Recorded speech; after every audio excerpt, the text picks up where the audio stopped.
આજરોજ ward number 1 પશ્ચિમ વિસ્તારમાં અમીન પાર્ક થી રિયાઝ પાર્ક સુધી અંદાજે ₹6 લાખથી વધુના ખર્ચે પેવર બ્લોક બિછાવવાની કામગીરી પૂર્ણ થતા તેનું લોકાર્પણ કરવામાં આવ્યું।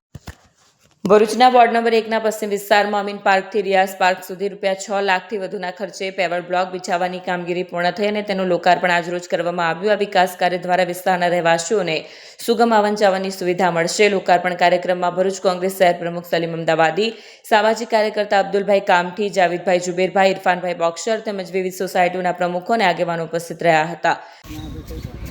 આજરોજ ભરૂચ નગરપાલિકાની વોર્ડ નંબર 1ના સભ્યોની ગ્રાન્ટમાંથી રિયાઝ પાર્કથી ઇમરાન પાર્ક નેશનલ પાર્ક તરફ જવાનો રસ્તો પર બ્લોકનું નવીનીકરણ કરવામાં આવ્યું છે। અંદાજે 6.5 થી 7 લાખ રૂપિયાનું આ કામ છે।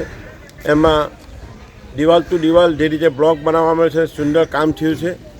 આ લોકોના આ વિસ્તારના મુખ્ય રસ્તો છે 5-7 સોસાયટીઓને, તો જવામાં જે તકલીફ પડતી હતી વરસાદના કારણે ચોમાસામાં જે રસ્તો ખોદાઈ ગયો હતો એનું નવીનીકરણ કરીને છેલ્લી 2025-26ની ગ્રાન્ટમાંથી આ જે કામ મૂક્યું છે એમાં મંજૂર થઈને આજે પૂર્ણ થયું છે।